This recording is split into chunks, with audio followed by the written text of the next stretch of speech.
They read when, oh, this man's being aggressive. They have no problem reading this.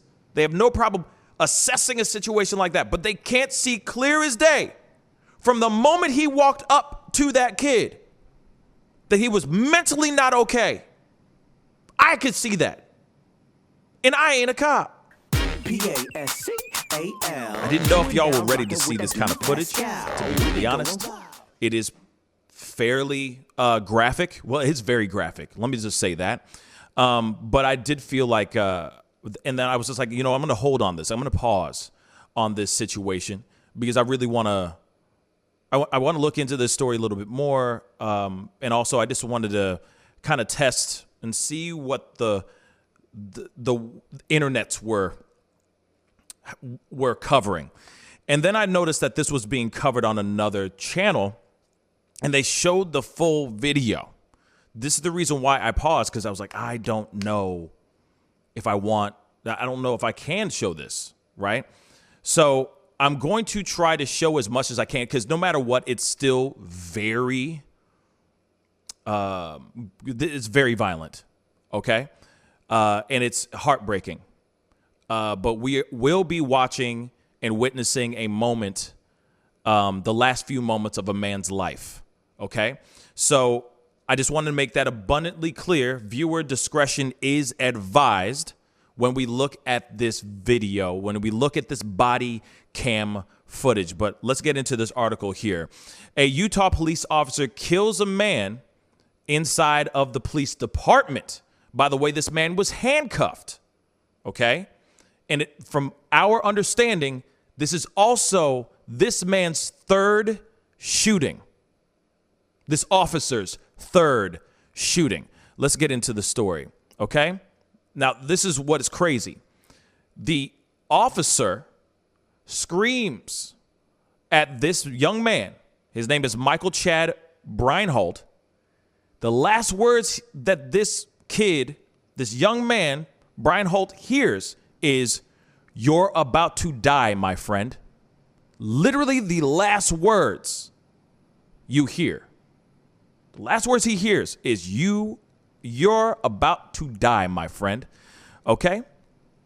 And then, of course, the police officer, the police sergeant, pulls the trigger. Okay? Now, Breinholt's mother, Susan Neese, has seen the final moments of her 31-year-old son's life. The body cam footage this is from years ago, August 23rd, 2019, shows he was intoxicated at the police department.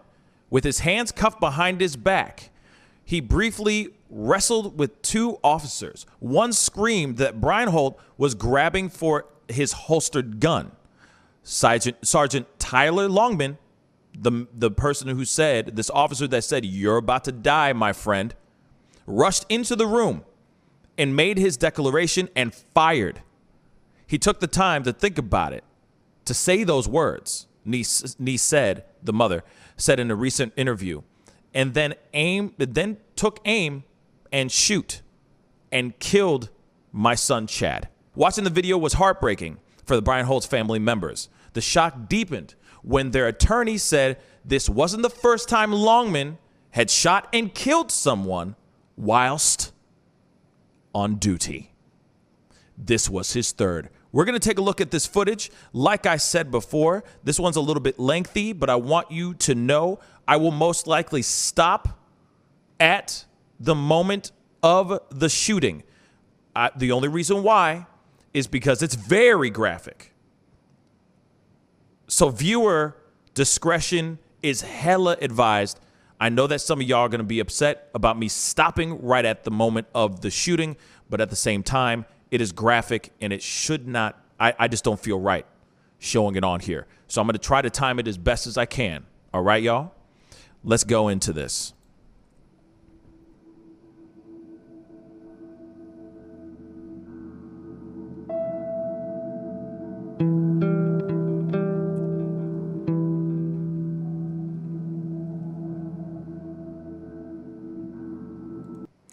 Okay, so the footage paints a fuller picture of what happened on the 23rd of August, 2019, beginning when officers approached Michael Chad Breinholt.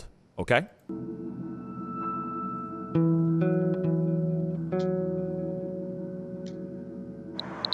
How are you? Pretty good. What's going on today, dude? I don't know. It's my car. The call came from a coworker of Michael Chad Breinholt's girlfriend, who expressed concern that he was intoxicated and had taken a large number of pills. So what's going on? Are you girlfriend? Yeah. Okay. I got a phone call from him while I was here, and he told me that he took like 8 or 9 pills. Yeah. That's a lot. And then that he was gonna die. So. I just want to, I don't mean to pause, but I want to make sure this is very, very clear. This woman, the girlfriend who is identifying herself as Chad's girlfriend, basically said that he has been drinking and he took 8 or 9 pills, and this is what it says right underneath me here. It says, and then he was going to die, that he was already mentally not in a good place already. He wanted to take his own life by taking pills and drinking alcohol. I just want to make that abundantly clear here before we continue with this story, okay? That he was gonna die. So. Did he say he was trying to hurt himself or anything like that? No, it seems like he just wants to commit suicide. He wants to take his own life. Obviously, I can't say the S word because of various reasons, but he wants to take his own life. That is what is on his mind right now. And you can see it when the officer approaches him and is talking to Chad. You can see it in his face. He's not in a good place. He looks extremely sad. Let's continue. Do you think that's what he's trying to do? Did he say that to you at all? No, he just said that he took all those pills so he'll die. Officer Adkin and Officer Lane administer a field breathalyzer test. With your lips around the tube and blow. Like 162. You told us you drove here. Yeah. Officer Lane searches Breinholt and handcuffs him. You got any weapons in here? I didn't drive here though. Do you have any weapons? No. Hey, listen to me. Do you have any weapons or anything? No, I didn't drive here though. They arrest Breinholt on suspicion of driving under the influence. Did you hear that? So they arrested him on suspicion of driving under the influence, yet they found him on foot. He said, I wasn't driving. I'm not in a car. Where is his car?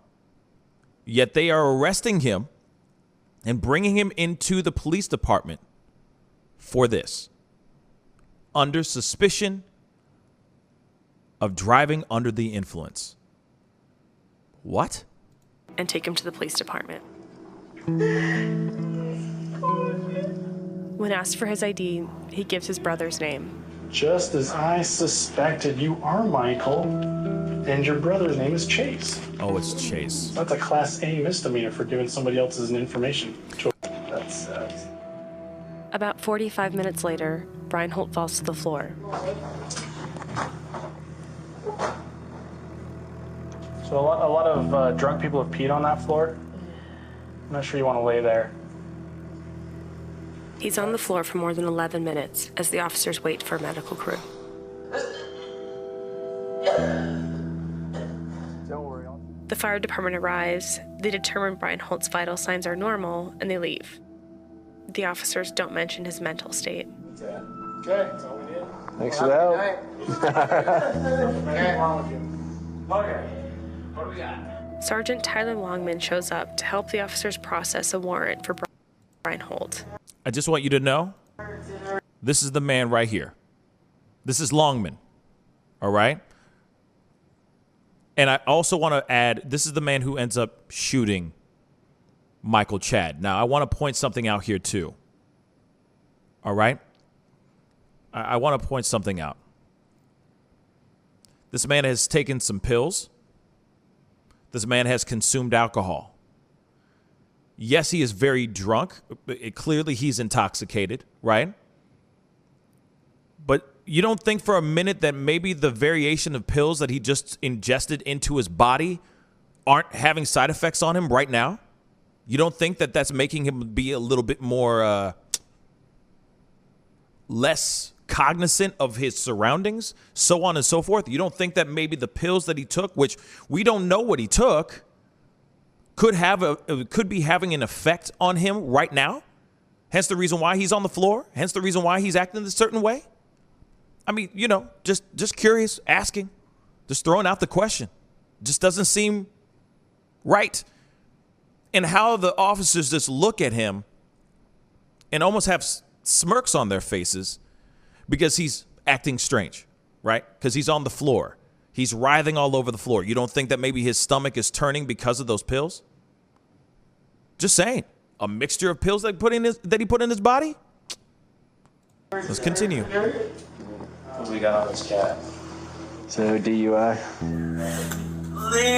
By the way, he says, please, my heart hurts, please. He's saying even before that, as Longman walks in and says, he's screaming, it hurts, it hurts, it hurts. You don't think that this could be from the pills that were in his stomach?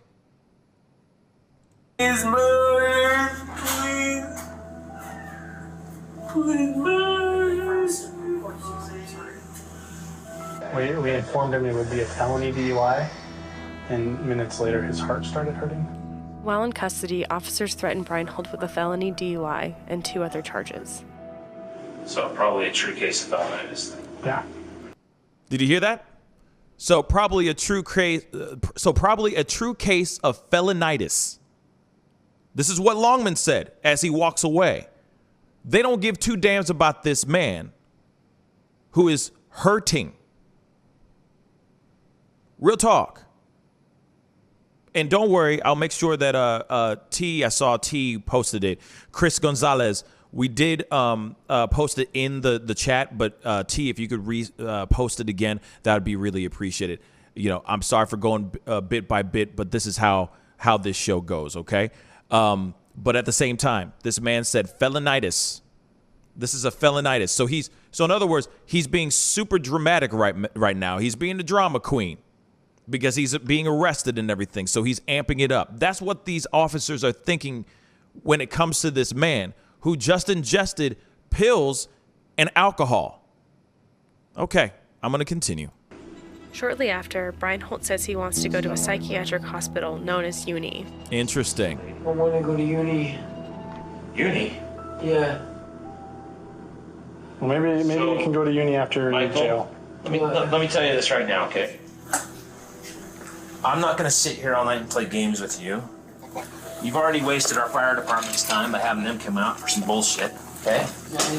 I'm not taking you to uni, I'm taking you to jail. That's where you're going, okay?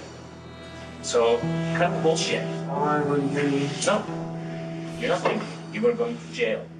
At this point, Breinholt has been in custody for almost 2 hours. Okay.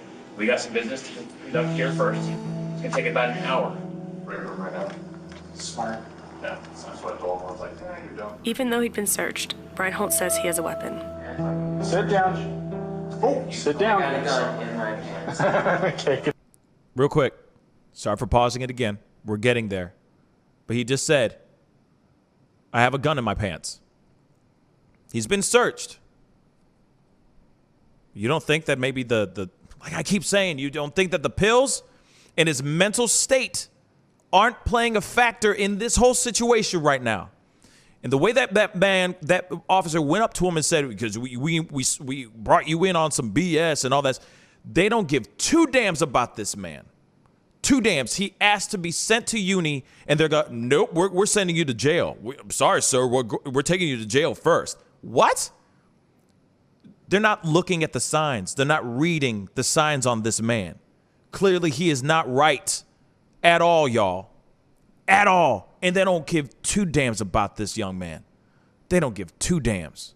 Good try. Yeah. Damn. Okay. The officers don't take him seriously. Of course not.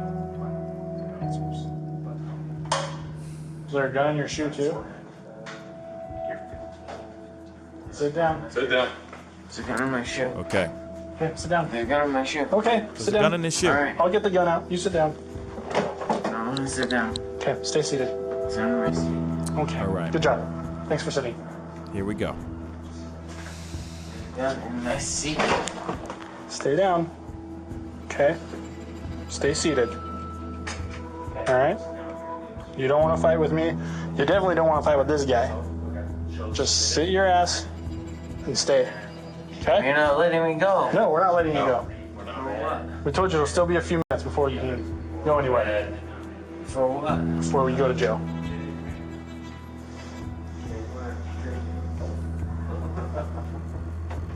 Tell you what, give me your shoe. No. Yeah. Not giving you my shoe. A scuff. Okay, I'm going to get out of this shot here really quick so that you guys can see a clean, very clean shot of this situation right here. And like I said, I'm going to stop it right before it gets messy. Here we go. Ensues. Longman watches. Holy fuck! You shot my gun! He's going! Stop! You're about to die, my friend! That's exactly where I got to stop it. But what I want to do is I want you to hear what he says. Okay? So you see this image right now. You see this image. The gun is up to this man's neck. Okay? It's up to the man's neck. But I want you to hear what he says after he pulls the trigger. I'm going to roll it back just a little bit. Like I said, guys, I don't want to. It's a little graphic. So I'm rolling it back just a little bit. Sorry, guys. Okay. So I'm going to the part where he says, "You're about to die, my friend." Here we go. You're about to die, my friend! Let go! Don't grab the gun! He screams right after he shoots him, "Don't grab the gun." I'm going to show you the image very quickly. All right? Here it is. That's after he shot him. That's after he screamed and said, "Don't grab the gun." Right after he shot him.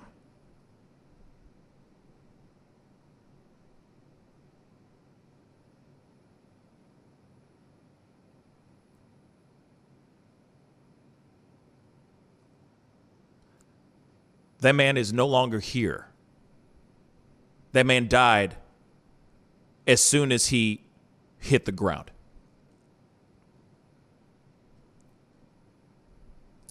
I want to point something out. Like I said, viewer discretion is, of course, advised. I need to find this place. Hold on one second, guys. There's a struggle. Okay, I'm going to get my face out of this shot. But I want you to see where the gun is, y'all. The gun is right there. In his neck. In his neck. You're telling me that that ain't a kill shot? Point blank range? Point blank range. And people are questioning about this whole situation. There are debates going on right now. People are sitting here saying, "Oh, he did exactly what he did. He did exactly what he needed to do. The officer's in the right," so on and so forth. Now, in the footage, and we can keep going back and forth about it, looking at this the footage, but this man was detained. Where did he have a gun?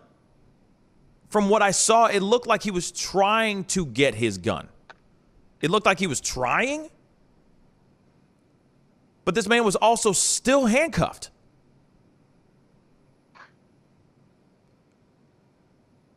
Still handcuffed. Now this man, this young man, Breinholt, is dead. That's number 3. That's 3 dead bodies on Longman's rap sheet. And no one's sitting here wondering, no one's questioning about the cop? No one's concerned about the cop? It's kind of like the story that I covered yesterday about the throat punch. Okay? All these choices, there were a lot of bad choices that happened that led to the throat punch on both sides of the fence, both cop and civilian, okay?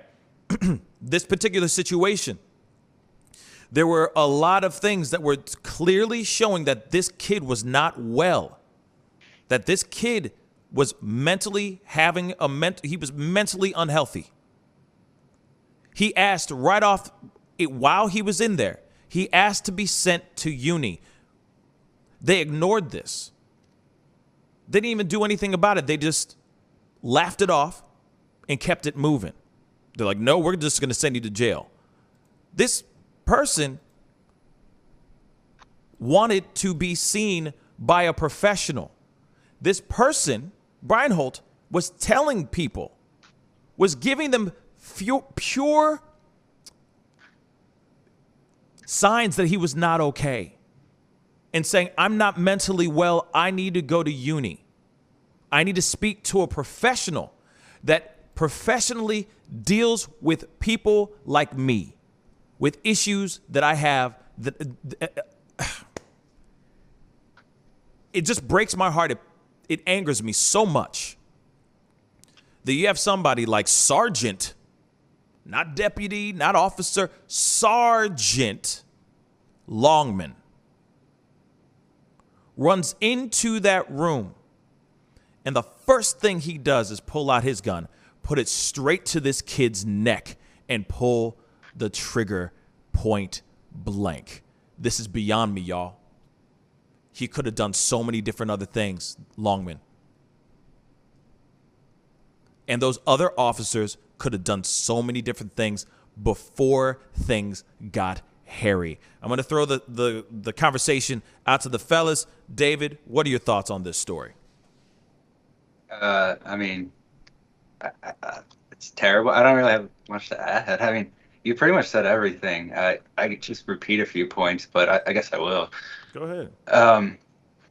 I mean, I don't even really know why they arrested him in the first place, because I mean, I guess they said suspicion of driving drunk, but I don't even know if their suspicion counts as enough to arrest you, since there's obviously no way for them to ever get evidence if he was driving drunk. And they also obviously trusted that he was lying later because he's high and out of his mind clearly. And he's obviously unwell. So I don't know even why they decided that he needed to be in jail. It's not really clear to me. Normally, and I had people I knew that were in I mean, the name's not asylum, but that's kind of what it is, where they lock you in involuntary mental health facility. I don't know what the proper name is. But I knew people that were in there, and when I was visiting them, there were several times they brought in people that were so drunk or so high off of some sort of pills that they couldn't function. They were kind of messed up, maybe even belligerent or violent. And they brought them into that kind of asylum place so that they'd be locked down for the day until they sober up, and then they'd send them out if they seem to not be harmful to themselves or others. Within a few days or maybe a week. I don't know. They seem to have a pretty quick turnaround. I only talked to I actually did talk to one of them. He was an older man who was an alcoholic, and he said it was pretty common for him when he gets too drunk that he's causing problems he's not even aware of, that he'll wake up in the mental facility, strapped to the bed until he's sobered, and then he just lives there for about a week until they can make sure he's not still suffering from alcoholism. And then of course he falls right back into alcoholism according to his own story. This is what he told me. So this is the kind of thing that should be taken to those mental health facilities. I don't see a reason that this should have been a police issue in the first place. It's more like a issue that paramedics should have been handling. Obviously, that could lead to the police showing up too. There's really no reason to call the police in this situation. He should have been driven to an ER, or he should have been taken to a rehabilitation or mental health facility, because you can sign someone over if they're showing these problems, and they'll take care of them. You might not be able to say when they should get back out, but you can say that they should be inside of there. So yeah, I mean, all of that, there's no reason he should have been here. On top of this, the cop was pretty much just a murderer, as far as I can tell. He has killed people in the past, according to what I've read. And in this instance, he yelled about the pistol afterward, which it's unlikely that the man could reach for it with his hands tied behind his back and the inability to stand up. And then you just see that he drops the guy on the ground, shoots him in the neck, and says, "Oh, he's trying to take my gun." But at that point, obviously he had no capability to take the gun, and he was not a danger to anyone. He was unarmed. He was weak. He was incoherent. Uh, I doubt highly that he even reached for the gun. That kind of coordination would be impressive for someone with arms strapped behind their back that's high and can't stand, or like overdosing. Probably, it seems like he's overdosing and can't stand. No, I just think this was kind of a murder, to be honest. Yeah. Real quick before I throw it over to T, because I'd love to hear your opinion on this too, but I just wanted to point something out. When you have a cop and it's on body cam, after he pulls the trigger, he goes, "You do not reach for the gun." Isn't that kind of psychopathic in my personal, like, I feel like that's like a scene in a movie. You know what I'm saying? After the dude, stabs the person 15 million times, he's like, "You don't touch my cookies." You see what I'm saying? Just unhinged, lost their minds. He shoots him and then he says, "You don't reach for the gun," which he may have been trying to reach for the gun. Let's just say he maybe have been trying to do that behind his, you know what I mean? Just a little trying to grab it kind of thing. But that's it. You got to be kidding me to think that damn it. This story just angers me beyond, because this kid could still be alive right now if they just listened to the kid. As soon as he says, "I want to go to uni," they should have said, "Okay, sure. We're calling him right now." Done. These cops were not looking and seeing anything. They weren't reading the signs. They were not reading this young man. Yet they read when, this man's being aggressive. They have no problem reading this. They have no problem assessing a situation like that. But they can't see clear as day from the moment he walked up to that kid that he was mentally not okay. I could see that. And I ain't a cop. It's ridiculous. T, what are your thoughts on this, man? Well, there is a lot to unpack here with this case. I am not a cop or any kind of law enforcement specialist. I do have some training in mental health. I've worked in that field for, I guess you could say, 15 years, and then also coupled with education, which is also mental health inclusive as well. So it's tough when cops are called to a scene of a mental health crisis. Most of the time, like domestic violence situations, they kind of exacerbate the situation, and they treat people in a crisis situation as criminals immediately. And they should be there to secure the scene. They should be there to analyze it for any kind of danger or threats. They shouldn't be inflicting additional pain onto the victims. This young man, from what I read, struggled with alcohol and drug abuse since he was a teenager. His father passed away, I believe, in high school, so he coped with that. And unfortunately, he relapsed the same summer that he passed away in the hands of his cop. From the story I read, he was at his girlfriend's job, and he was going to get help from her, and I believe her coworker called the police on him.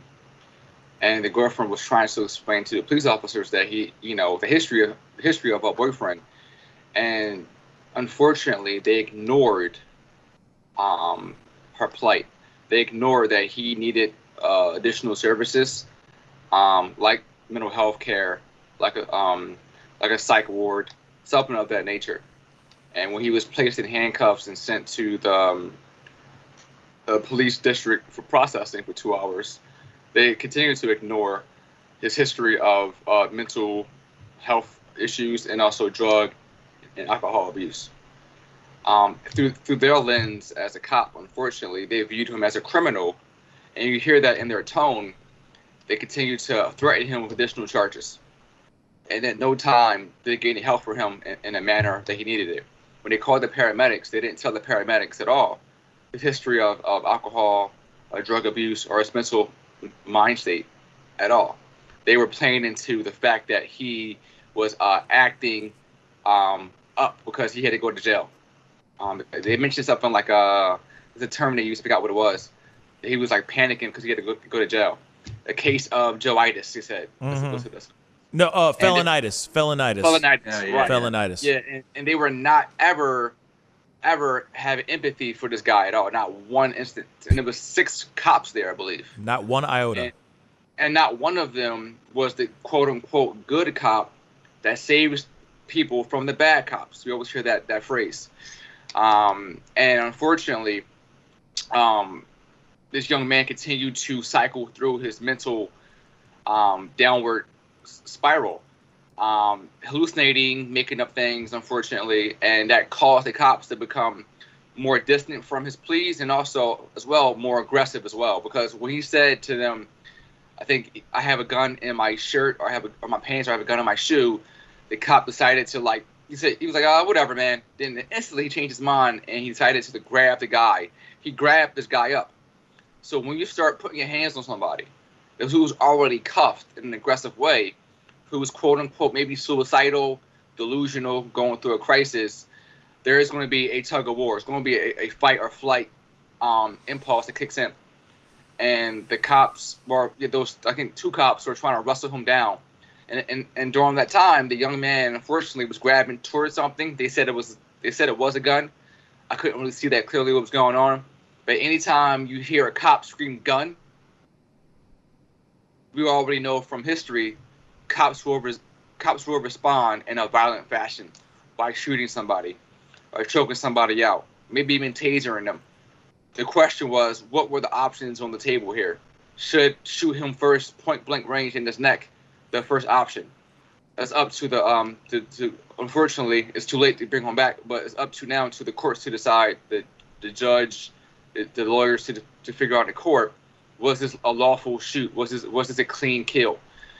I believe this should never have went this far. Maybe they could have handcuffed him to the chair, had a more body search done again in a way where it wasn't so aggressive. Called mental health services to the actual department. This could have been avoided, but unfortunately, his life is now gone. Very, very. Beautifully said, man. From both of you guys, real talk. When it comes to this story, the cops avoided every single sign from this kid, from this young man. They should have listened. They should have been a much more physically present with him and care, because here it is. They brought him in. He was not an aggressive. He was not somebody that they were detaining because of being violent or anything of that sort. This was a guy that they happened to see on one of the worst days of his life. And they not once gave a damn about his well-being. Now, this situation could have been handled differently if health officials, or let's just say people who work in the mental health industry, they could have easily brought in a social worker or something of that sort to be there to understand and listen to him. These are parts where I keep thinking that they need to start training these cops a bit differently, okay? Just a bit differently. Because not every situation that they walk into is a do or die situation. Or it is a situation that does not need to escalate into a do or die situation. This situation right here turned into a do or die situation because they did not listen or look or follow any of the signs that young man was throwing at them. No empathy whatsoever for this young man. No sympathy, no nothing.